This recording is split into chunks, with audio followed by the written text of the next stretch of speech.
Every single day, it kind of feels like we're fighting this invisible battle, doesn't it?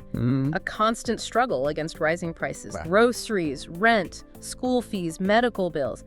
Gosh, they all seem to climb faster than our salaries. It really does feel like that. Like Yeah. running on a treadmill that keeps speeding up. Exactly.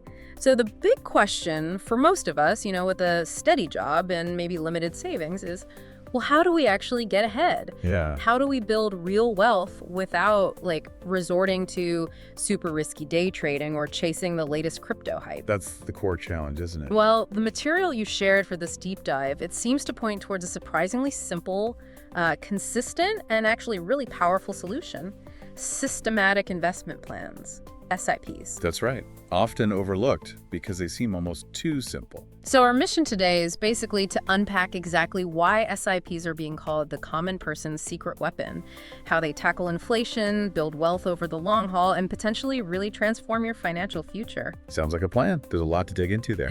Okay, so let's start with this fundamental challenge we all face. For the average person earning a salary, a huge chunk of that income just vanishes, right, into essentials. Absolutely. Rent, groceries, school fees, maybe EMIs on a loan. Exactly, those monthly payments. And after all that, there's often very little left for actual savings. Correct. And even when people do manage to save, where does it usually go? Savings accounts, maybe fixed deposits. Right. Savings accounts give you, maybe 3%? FDs might give you 5-6%? If you're lucky, yeah. But here's the kicker. Inflation's often hovering around 6%, maybe even 7%. So you're actually losing money in real terms. Precisely. That's the insidious part. The actual purchasing power of your money shrinks every single year. Wow. Imagine having, say, 1 lakh rupees today in a savings account, 100,000. In 10 years, what it can actually buy might only be equivalent to 60 or 70,000 rupees in today's money. That's a big chunk gone, just vanished into thin air. It really is. Huh? So this raises that critical question. What options are left for you when these traditional savings methods are actively losing value? Good question. Because other things seem tough too. Real estate. Usually needs a lot of capital up front, out of reach for many. Okay. Gold's more about preserving wealth historically. It doesn't typically create wealth at the same rate as, say, equities, Right. And then there's diving straight into the stock market. which honestly requires significant knowledge, a lot of skill, time to research, and, as your sources vividly put it, a strong heart to handle the volatility. Yeah, I can imagine. Not for everyone. Definitely not. Yeah. So there's this clear need for something simple, something disciplined, and crucially, something accessible for the average person. Okay, so if the usual routes are either losing to inflation or feel too complicated, what is this secret weapon, this SIP exactly? The material you provided frames it really well. It's not just an investment product, it's more like a financial habit. That's a great way to put it, a habit. Yeah, it's the commitment to invest a fixed amount every single month into a mutual fund. Almost like paying your rent or your electricity bill, it just happens. Automatically, yeah, it becomes part of your financial routine. And the flexibility seems key too. The amount can be tiny, like 500 rupees a month. As little as 500 rupees, yes. Or it could be 50,000 or more. It completely depends on your income and what you can comfortably set aside. So it really does open the door for almost anyone. It really does. And the beauty of it lies in that simplicity. You don't need to stress about timing the market. Is it high? Is it low? Should I wait? Right, none of that guesswork. None of it. The automatic fixed monthly investment takes care of that. And just as importantly, it builds that crucial financial discipline. Which brings us to a really neat concept, rupee cost averaging. Okay, rupee cost averaging. Let's break that down. Your sources had a story, right? Raj and Amit. Yes, a classic illustration. Yeah. So imagine Raj. He decides to invest a lump sum, let's say 60,000 rupees, all at once in January. Puts it all on the market. Okay, got it. Now, Amit takes a different approach. He starts an SIP, same total amount over the year, but he invests 5,000 rupees every single month. Right, breaking it up. Exactly. Now, let's say the market dips in March. What happens? Raj's entire 60,000 is hit by that dip immediately. He feels the full impact. But Amit, he keeps investing his 5,000 rupees in March, even though the market's lower. And because the price is lower, his 5,000 rupees actually buys more units of the mutual fund that month. Oh, okay, I see. So when prices are down, he gets more for his money. Precisely. So over time, as the market fluctuates up and down, Amit's average purchase cost per unit tends to be lower than if he'd invested all at once. especially compared to investing at a peak. It smooths out the ride. So it reduces risk, basically. Significantly. It turns market volatility, which scares most people, into a potential advantage for the long-term SIP investor. That's the subtle power of rupee cost averaging. Okay, that makes sense. Now, here's where my ears really perked up when looking through the numbers, because the math, well, it tells a pretty incredible story, doesn't it? Oh, absolutely. The numbers are where the long-term impact becomes undeniable. Let's use that example. Investing just 5,000 rupees every month consistently into, say, an equity mutual fund. Okay. Over 1 year, that's straightforward 60,000 rupees invested. No magic there yet. Right, simple arithmetic. But stick with that for 20 years. Assuming an average annual return of, let's say, 12%, which is historically achievable in equities over long periods, though not guaranteed, of course. A reasonable long-term expectation, yes. Your total invested amount over those 20 years is 12 lakh rupees, 1.2 million. But what does it grow to? According to the illustrations, nearly 50 lakh rupees, 5 million. It's a dramatic difference, isn't it? The growth far outpaces the investment. And it gets even crazier. Extend that same 5,000 rupee SIP for 30 years. Your total investment is 18 lakh rupees. The potential outcome, more than 1.7 crore rupees, over 17 million. It sounds almost unbelievable, but that's the raw power of compounding at work over long durations. Compounding, Einstein's eighth wonder of the world. Right. That's the famous quote. He who understands it, earns it. He who doesn't, pays it. And SIPs are basically a vehicle to harness this phenomenon. It's not just your money earning returns, it's your returns starting to earn their own returns. So snowballs. Exactly. It creates this exponential curve.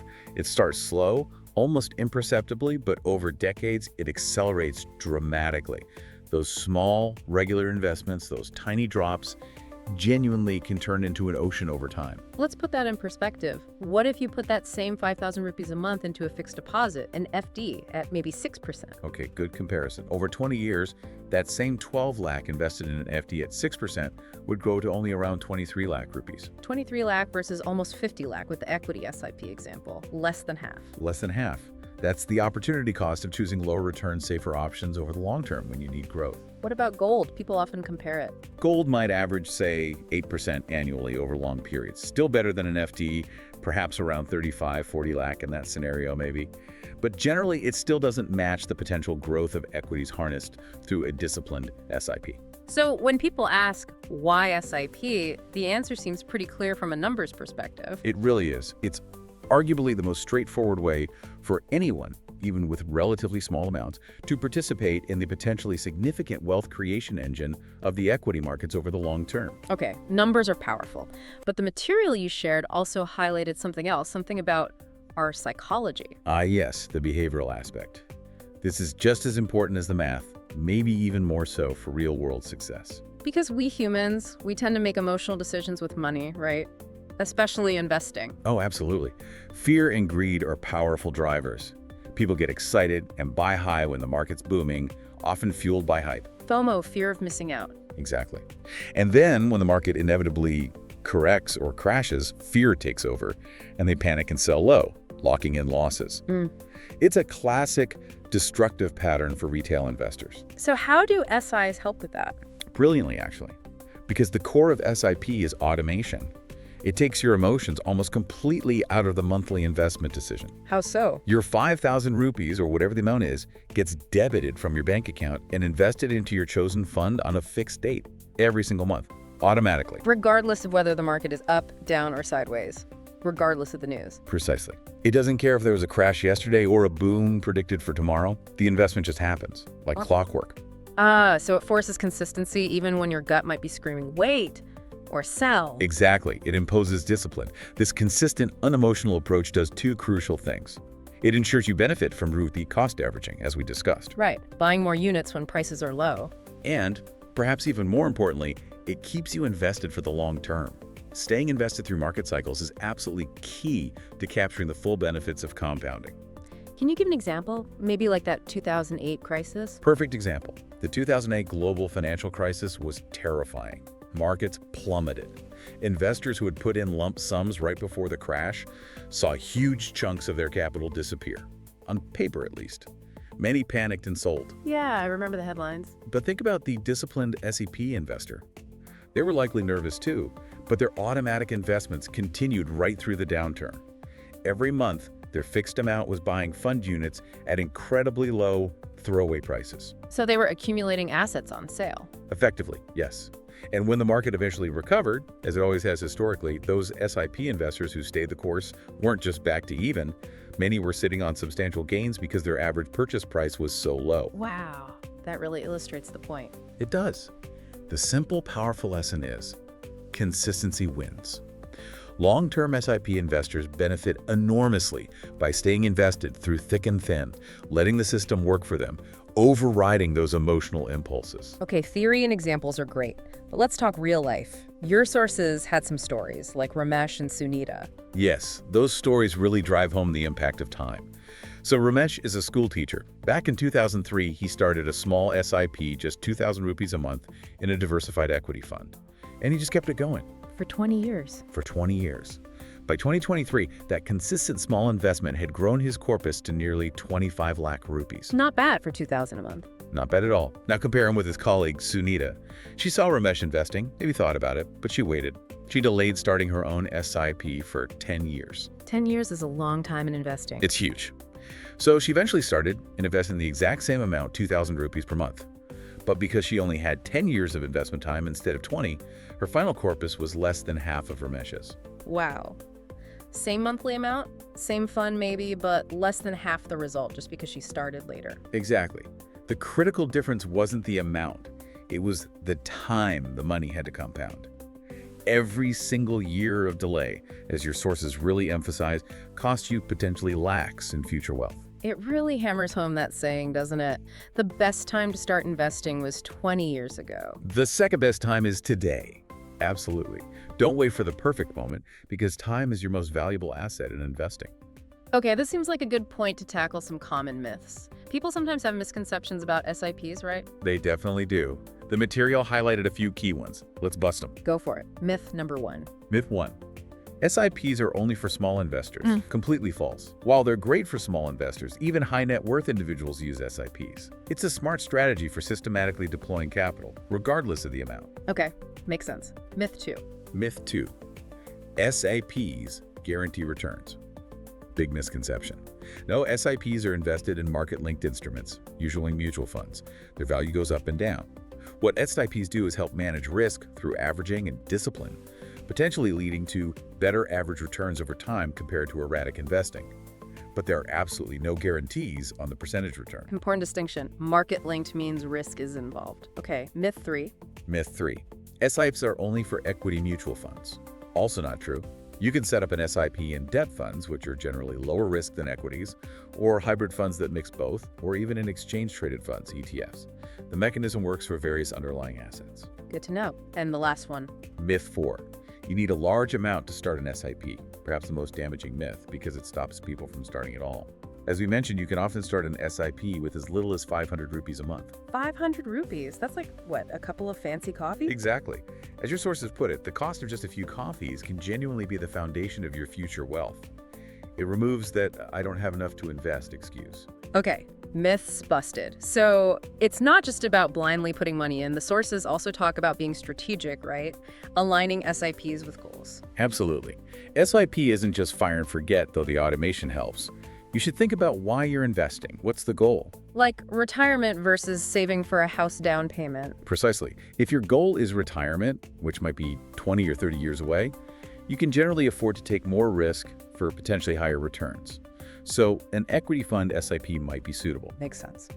But if your goal is, say, your child's college education in 10 years, you might want a more balanced approach. Maybe start with equities, but as the goal gets closer, perhaps shift towards hybrid or even debt funds to reduce the risk of a market downturn right when you need the money. So matching the investment type to the time horizon and risk tolerance for that specific goal. You got it. And another key strategic element mentioned is diversification. Don't put all your eggs in one basket. The classic advice, and it holds true. Don't pour all your SIP money into just one single mutual fund. Spread it out a bit. How would that look practically? Say I have 10,000 rupees a month to invest via SIPs. Okay, a practical example. You could maybe put 5,000 rupees into a large cap equity fund, These invest in the biggest, most established companies, offering relative stability and decent growth potential. Okay, the foundation. Then, perhaps 3,000 rupees into a mid-cap fund. These companies are smaller, potentially faster growing, but also carry a bit more risk. Adds a growth kicker. Got it. Higher potential, slightly higher risk. And maybe the remaining 2,000 rupees into a flexi-cap fund. Here, the fund manager has the flexibility to invest across large, mid, and small companies depending on where they see opportunities. Offers adaptability. So you get a mix. Stability, growth potential, flexibility. Exactly. That kind of balanced approach, tailored to your risk appetite, often gives you a good blend capturing upside while managing downside risk. It aims for the best of both safety and growth, relatively speaking. That's a really clear strategy. Now let's bring it full circle. Back to that monster of inflation we started with. How does the strategic SIP approach directly fight inflation? Right, the core problem. Remember how we said inflation just eats your money alive if it's sitting in a low-yield account? An FD at 6% can't beat inflation at 7%. You're losing purchasing power. Yeah, that scary shrinking money effect. But an equity SP, if it averages, say, that 12% return over the long term, does something remarkable. It doesn't just beat inflation, it significantly outpaces it. It grows your purchasing power. So instead of your money shrinking, it's actually growing faster than prices are rising. Precisely. Think of it like this. Inflation is this relentless monster attacking your savings. Your salaries may be a sword helping you fight back a bit, but it's hard work. SIP is like getting both a strong shield and a powerful spear. Shield and spear, I like that. The shield defends your capital by aiming for returns higher than inflation. The spear actively attacks, multiplying your money through compounding, making you financially stronger year after year to combat those rising costs. That's a great analogy. It really puts the power of SIPs into perspective against inflation. It aims to shift you from a defensive position to an offensive one in terms of wealth building. Okay, there's one more aspect the sources touched upon that feels maybe less tangible but still super important. Discipline. Ah, yes. Often overlooked, but foundational. True wealth, the kind that lasts, usually isn't built overnight. It's not about lottery wins or lucky stock picks. It's about consistency. It's built through small, consistent, disciplined actions repeated over long periods. Decades, often. And SIPs kind of force that discipline on you. They absolutely do. By automating the investment, SIP transforms saving and investing from something you might do if you feel like it or remember into a regular ingrained habit, like paying a bill. So it happens whether you're feeling motivated that month or not. Exactly. We all have months where we feel less motivated or maybe market news makes us nervous. SIP overrides that inertia or fear. It just keeps going. Think of athletes, they don't just train when they feel inspired, they train consistently, day in, day out. Builds muscle over time. Precisely. SIP consistently trains your financial muscles. And over many years, that forced discipline becomes one of your most powerful financial assets. It's the bedrock upon which compounding works its magic. Okay, so personal discipline is key, but how does this connect to the bigger picture? You mentioned India specifically. Right, stepping back to the macro view, this personal discipline through SIP connects powerfully to the broader Indian growth story. India's economy is, by most metrics, one of the fastest growing major economies in the world. We hear that a lot, yeah. Rising GDP, growing companies. Rising GDP, strong corporate earnings growth projected over the next decade, a young and aspirational population driving consumption. All these factors point towards significant economic expansion. The Indian stock market, reflecting this, is widely expected to be among the top performers globally in the coming years, potentially one of the top 3 markets worldwide. So a lot of potential economic growth ahead. A huge amount. And here's the connection. SIP offers you, the ordinary individual, the simplest, most accessible way to participate directly in this massive national growth story. How? By investing in the companies driving that growth. Exactly. Through diversified mutual funds, your small monthly SIP amount gets invested across a wide range of Indian companies that are benefiting from and contributing to this growth. You're essentially riding the waves of the entire economy's progress. Even with just 500 or 1,000 rupees a month. Even with that, it democratizes participation in national wealth creation. Oh. You don't need lakhs to buy shares directly. You can own a piece of India's growth story through a simple, affordable SIP. Wow. Okay, so as we kind of wrap up this deep dive, the picture seems really clear. SIPs aren't just some financial product. Far from it. They really do seem like the common person's secret weapon. They fight inflation, they consistently outperform traditional savings over the long run, they build that crucial financial discipline. Harness the power of compounding. Right. And critically, they let even the smallest saver get involved in the stock market's wealth creation journey. It levels the playing field in a way. Beautifully summarized. It addresses so many of the core financial challenges faced by ordinary people. And it seems universally applicable. Whether you're earning 20,000 rupees a month or 2 lakh, the principles hold. SAP works. The principles scale. The habit, the discipline, the long-term perspective, they benefit everyone. So it offers a genuine path to building real, lasting wealth. It certainly provides a very strong foundation and clear strategy for doing so, which leads us perhaps to a final thought for you, our listener, to consider. Okay, let's hear it. Every single month that you delay starting, you're not just losing the potential monetary gains for that month, you are losing something far more valuable. Which is? Time. You're losing time. And time, in the world of compounding, is the magic ingredient. Once lost, it never ever comes back. That's a powerful thought. Don't lose time. Don't lose time. Remember the drops in the ocean. Small drops, if they're consistent, eventually make the ocean. The most important step is simply to start. Even if it's just 500 rupees, start today.